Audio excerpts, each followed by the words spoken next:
I get so hyped up, I think I'm going up. I got one goal, and that's gold. If we ain't into fish, then we're hitting the road. I live the life of a fisherman, it never gets old. So welcome to the show, come on yo, we're going up.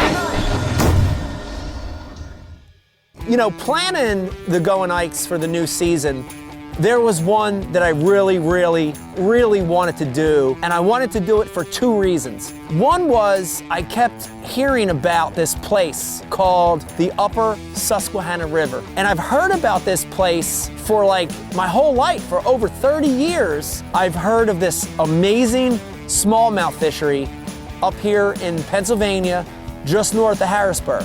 The second reason I wanted to do this is I wanted to get a chance to fish with one of my really good friends on the Elite Trail. Fletcher, Shyrock, Bassmaster Elite Series Pro from actually Denison, Ohio, not too far up the road. Been around each other for like forever, well over 6 years. But dude, we've never shared the boat together and actually fished. So, you know, this show to me was a no-brainer. He's in Ohio, it's not a long drive for him. I'm in Jersey, it's a short drive for me. And the potential to catch a lot of smallmouth was key. You know, the one negative of this shoot setting it up was the time frame. We're both super busy. We've got this really short window to get the show filmed, and it ended up working out that the only time we could film was the first week of December. And out of nowhere, I get a text from Ike. Says, hey man, you want to film a fishing show with me? And he said, the date's gonna be December, early December. And I'm like, I thought, this probably is not gonna work very good. It's gonna be pretty cold. We got about a 50-50 chance of getting it done. I'm not a genius, but I can tell you, when you start getting into December and you start talking about Pennsylvania, in this part of Pennsylvania, dude, it can be brutally cold. But the good thing is we caught a break. We were gonna have a great day of fishing. It's gonna be a day in the 50s. The only concern I had coming in was the possibility of torrential showers during the day. You know, I show up at the ramp, meet Fletcher, and we meet the guide that we're gonna fish with today, and it's a guy by the name of Mike Breeding. And I got a contact with Mike through our foundation, the Ike Foundation, and this is a guide that guides up in the Susquehanna that's helped get kids fishing through the Ike Foundation. So this was a natural fit for me. My name's Mike Breeding, and we're here in Duncannon, Pennsylvania, on the Susquehanna River, a riverfront campground, and welcome to the river smallmouth bass capital of the world. Yeah! And I mean, the first thing I did walking up is I started to eyeball these boats.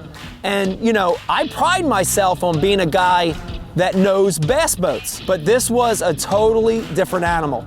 I'm talking about a tin boat, a metal boat, but not a little John boat, a really massive, long, wide boat with a tunnel hull and with an outboard on the back called a jet drive.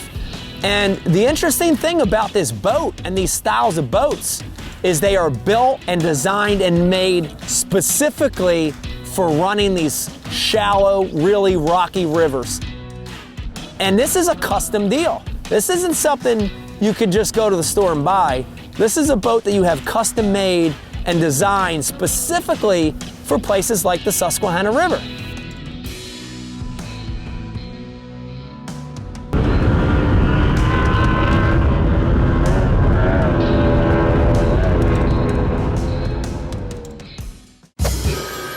And that's all we need. We need to export it so we can keep on it to everyone. Yeah? Stop working right now! Look outside. Is this spreadsheet weather?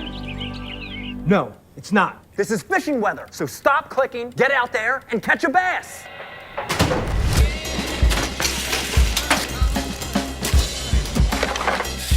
Stop what you're doing and start fishing Rapala ripstop. We launched these boats, and they really had to hustle hard and work hard to get them off the ramp. The reason is the water's low right now. And talking with Mike, we find out that the water level is actually 3.8, and normal water level here is about 4.5 to 5 foot. So we're really dealing with below normal, low, treacherous river conditions. And you know, this is a big part of the day. Getting to these areas where these fish are living is a big part of the day. We're gonna run on plane. Once I get on plane, I can run in 2 inches of water. 2 inches of water. So, on a really, really hard rain, I could ride my jet boat across that bridge if there was enough water on it. Wow. As long as I was on plane. Right. Now, if we're drifting, I'll probably draft about almost a foot. Right. Something like that. Yeah. So we're gonna scrape and bump, and it's part of this process here. Scraping and bumping. Key word today. Scraping and bumping. You know, we launched the boat and we're running up, and I look over at Fletcher, and I know, you know, Fletcher's a motocross dude. He ain't scared of anything, man. He's crashed more times than anything. He's had broken bones. He's been in the hospital. This dude ain't scared. But as we're running down this river with Mike in this jet boat, I'm scared, and we're actually like gripping on the side of the boat.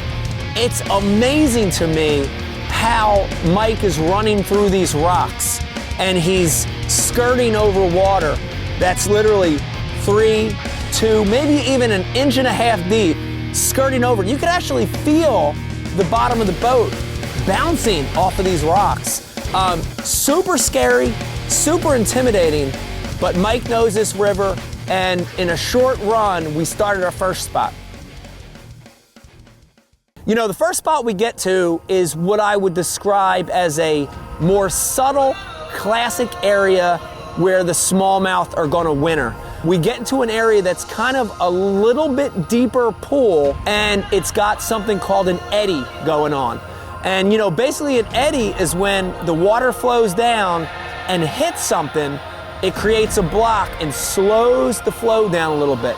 Talking to Mike, man, one of the reasons he finds these areas is you read in water, but you'll see all these white bubbles.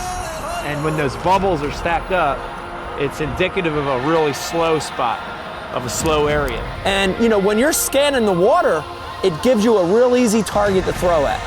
You know, I decided to start with a finesse swim bait. It's just a little Berkeley finesse swim bait. Put it on a jig head. How we do it in Ohio.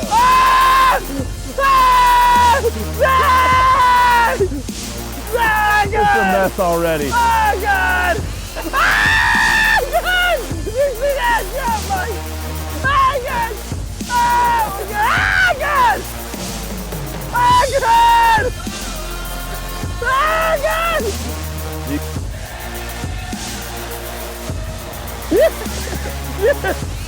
Wow, man. That's awesome. Jeez Louise! I think we're gonna have a good day. That was my third. It was not my first catch. It was my third. I'm safe. Man, what a great way to start the day. Even here in December, with a water temperature that's in the low 40s, usually when things are that quick, it's a sign of good things to come. You know, we keep fishing around a little bit, and I'm catching a few little ones. Mike gets on the board, and he's catching a few. I catch another good one. And before I know it, between Mike and I, we've already got probably 6 or 7 fish in the boat. But the funny thing is every time I look over at Fletcher, he's hung up in a rock. He's snagged. I see him grabbing his line. He's breaking off. So they start catching them, and I'm snagged, and I'm snagged, and I'm snagged, and I can't keep them getting snagged. I can't tie a jig head on fast enough without breaking it off, and I can't catch one. So yeah, I was getting pretty frustrated early on. All right, this ain't my morning so far, boys. Fletcher's spending more time retying than he is fishing. You know, finally, I think Fletcher starts to get dialed in, and he decides to make a switch to a bait called a Ned rig. But he still doesn't have a fish. But the big difference, I gotta tell you, it's not the way he's fishing the bait, it's not the bait, it's not the way he's holding his jaw, but it's his phone. His phone keeps ringing. Hello? I mean, I'm looking over and he's literally on the phone, but he's been on the phone like 7 or 8 times. And I just moved into a new house, and we're getting carpet laid today, and they were having problems at the house. Of course, the day that we're trying to film, they're having problems. I'm not there, and the phone just keeps ringing and ringing and ringing. So the frustration level was getting very high early on. All right, Jim, just don't worry about it, and we'll just figure out, we'll just cancel the whole deal if we have to. I'm working, I don't have time for all this. This has all been a mess. Oh, God. So I'm gonna go. Golly. I mean, pummeled it. That's a better one. A big one? Oh, you come off. I see him, he stops his bait and really slows down with that Ned rig. And I can see it in his face that when he got that bite, his first legitimate bite of the day, he had slowed down the bait. Got him. And he was actually fishing up current. And I saw his face light up. And at that moment, he got dialed in. You know, in fishing, we use that term getting dialed all the time. And it's really ironic and funny that being on the phone is what dialed him in to how to get the bites. You know, within a little bit, once Fletcher started figuring out what he needed to do, he started catching back up. Before I know it, he's got 3 or 4 really nice smallmouths in the boat, all on a Ned rig.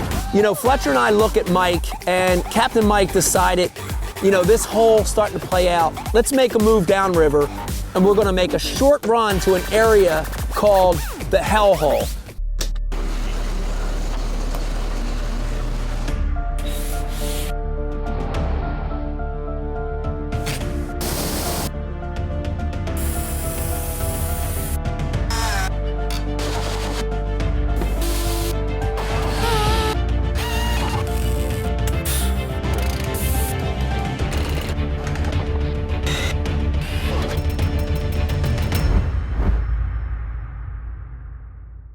And the Hellhole is another one of these classic wintertime smallmouth spots. It's an area that has slower water. It has a little bit of an eddy, a backflow because of these big rocks. And finally, you know, this area has a lot slower current. And these are all key elements that you want from a wintertime spot. You know, immediately we start catching them. And I mean, I'm talking about doubles, I'm talking about triples, and it was fast and furious. Wow, That's what you call stop. it's amazing how many are in here. I mean, probably the quickest I've ever seen multiple fish catches happening all at the same time. And when you're catching them like that, it actually becomes kind of chaotic. You know, it kind of becomes crazy because you're landing a fish, you look over, the other guy's hooked up, Mike's hooked up, Fletcher's hooked up, I'm hooked up, and we're all catching pretty nice smallmouths from, you know, 12 inches to 15 inches, all really nice smallmouth, and it's happening like crazy.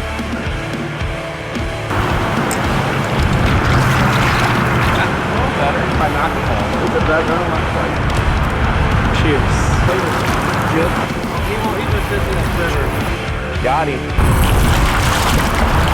That's probably the biggest one out of this hole.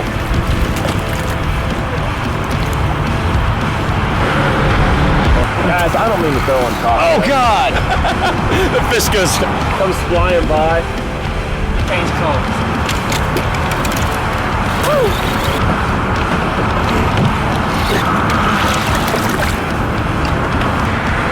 I got one.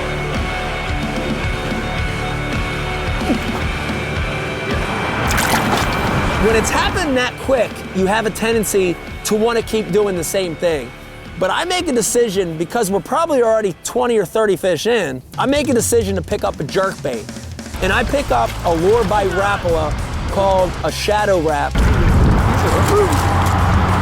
at that. 2 baits, 2 fish, 2 different How many baits. doubles are we gonna catch? I don't know. It's pretty amazing. Look at that thing. Clubbed them. Shadow wrap. Shadow wrap. And it's basically a suspending jerkbait. I've got it in a real natural shad pattern, and I start firing it in the same eddy in the hellhole, thinking, let me mix it up and see maybe I can try to catch him on a different bait. And the first thing that I look at him like, I look at Fletcher, I'm like, whoa, it's a little bit better quality fish. Instead of being that pound to pound and a half, it's probably a 2 1/4 pounder. And I start really slowing the cadence down of this thing. And I'm almost stopping it completely and letting it sit and letting that current kind of just make that bait do a slow shimmy. Just like that, we went from killing them on the Ned rig to now killing them on the jerkbait. And these are a better quality fish.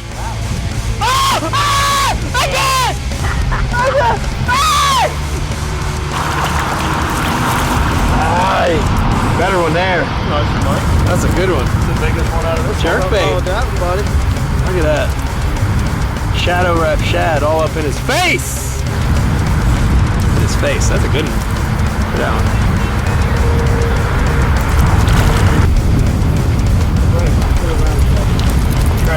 It's an MLS special. Yeah. Oh, this might be a big one, dude. They are all hooked good too, like they want it.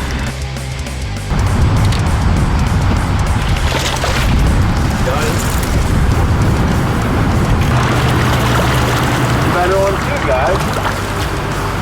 Your face definitely catches on strong. You're not running the boat, you don't pay as close. Good one.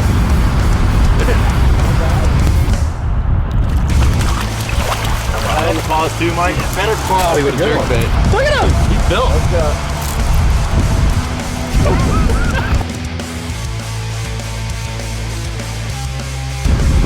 Start jerking that jerkbait. Look how they're hooked. All hooked awesome. What do you got, dude? That's a big one. That's it. That's the one. 99.9. Okay! No! That was him? Dude, I thought you had a rock. Head shaking. I was gonna tell you to stop pulling, and we'll go get your jerkbait off a rock somewhere.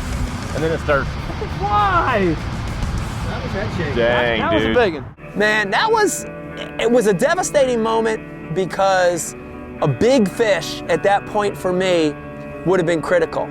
But you know what? When you're catching fish like we're catching them, it's kind of like, oh well, you know, we're just gonna get another bite. And we start thinking about, let's make a move before this rain gets here. Let's try a real deep pool and see if we can catch a giant smallmouth.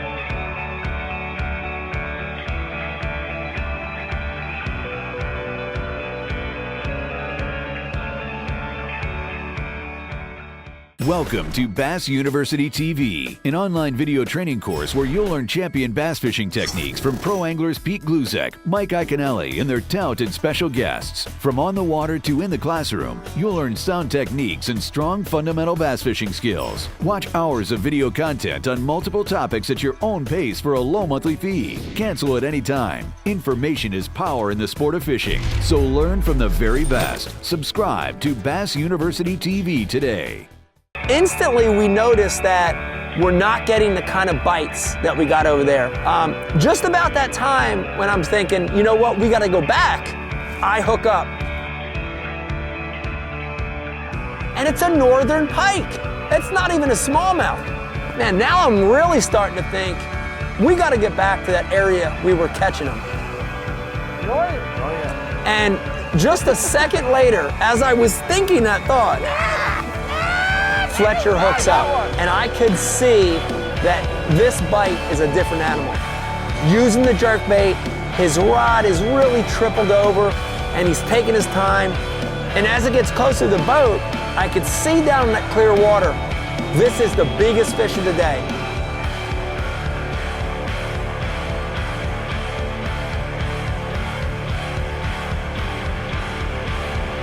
He takes his time with it, he lands it.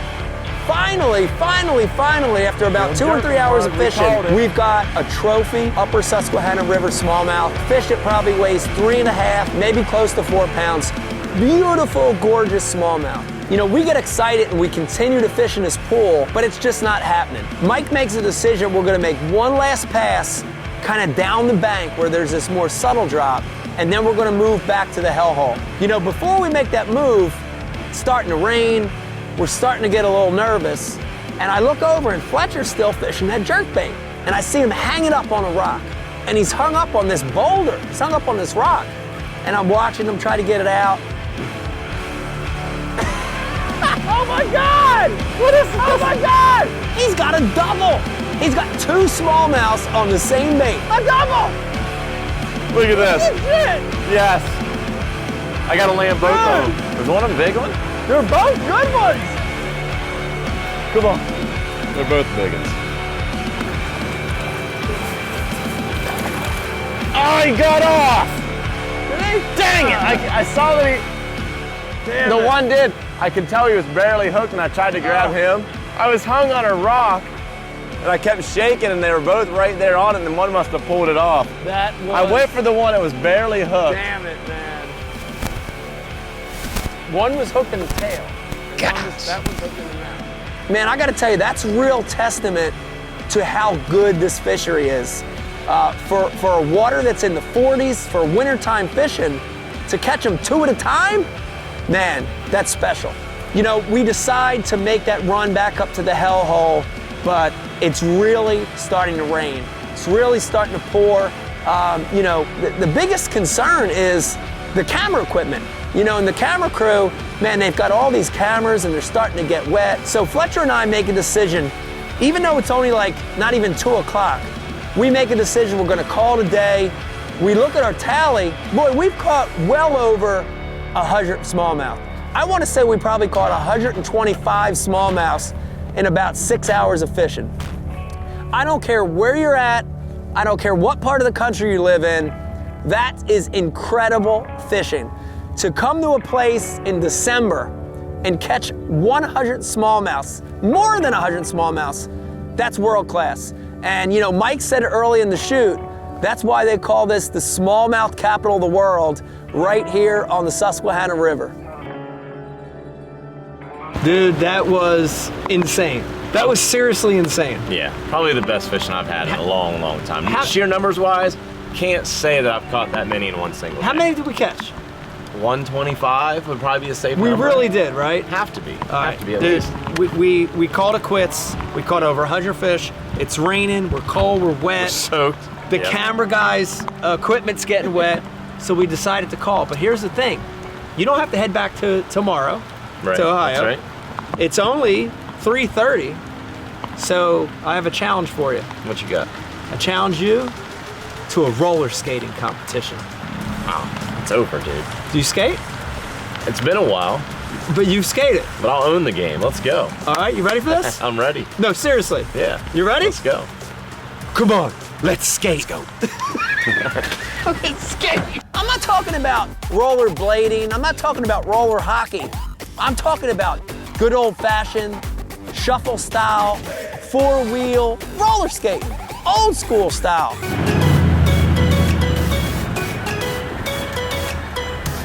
Here we go.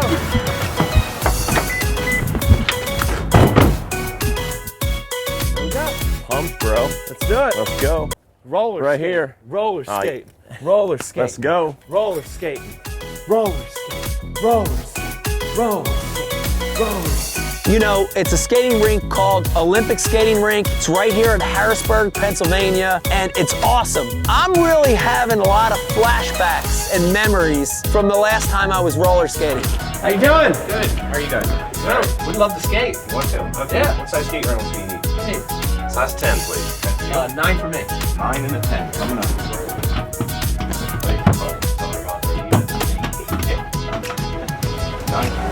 Been a while. I like it. Thank you. Thank you. Thanks, man. I could feel it. I changed into a totally different person, and it was unbelievable. But that quick, I went from Mike the fisherman to Mike the roller skater. Got rained out. I'm pumped about it. 120 smallmouth, and now we're here. We're Love gonna it. go roller skating. It's gonna be a good time, man. It's ready? been like 20 years for the both of us. It's been a long time. Wanna try I'm it? ready. Let's do it. Let's go. All right, man.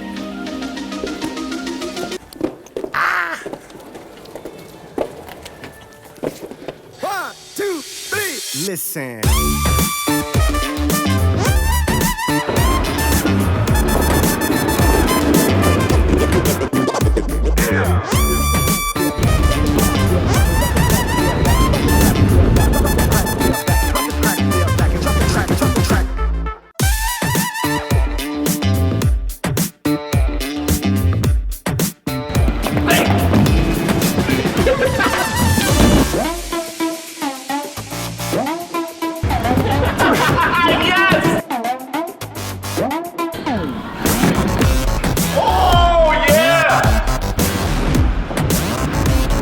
You want to race, bro? You want to race? Let's go.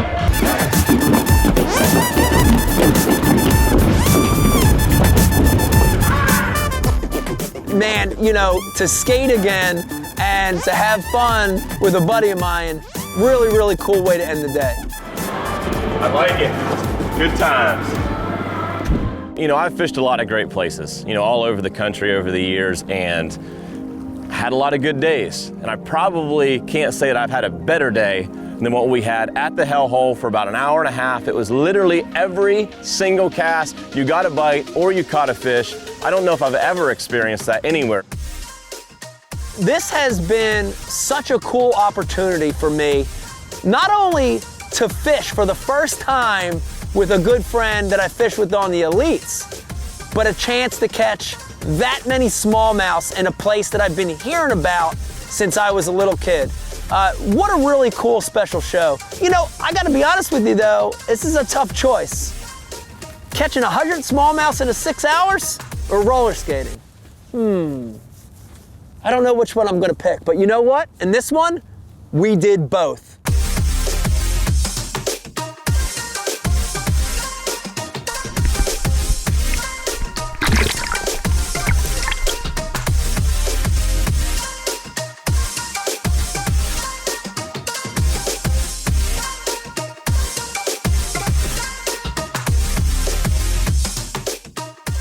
For information on the product and gear used in the show, go to MikeIaconelli.com and follow me on my social feeds at Mike Iaconelli. And if you want to help grow the sport of fishing, get kids involved. Go to theikefoundation.org to figure out information on how you can help get involved in getting kids fishing.